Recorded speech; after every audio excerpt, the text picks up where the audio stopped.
Dahil sa sobrang init ng panahon, nakakatamad nang lumabas, kaya nag-order na lang ako sa Shopee. Akala ko nga hindi na darating tong order ko. Nag-order kasi ako ng measuring cup at measuring spoon. Dahil nagandahan din ako sa review, magaganda yung review kay seller. And then love ako sa color pink na to. So, chinek ko bawat isa kung may butas or may sira, wala naman.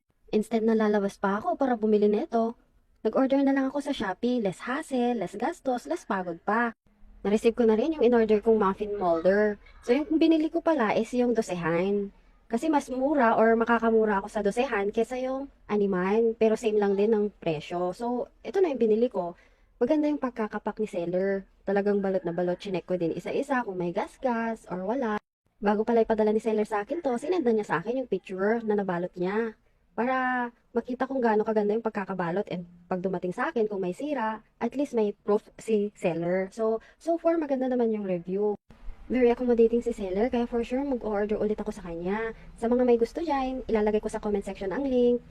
So, pagka bukas ko na ito, chinek ko talaga, kasi ganun talaga eh, kailangan mo talaga i-check para kung may sira, pwede mong ibalik kay seller. Hanggang sa susunod, yun lang.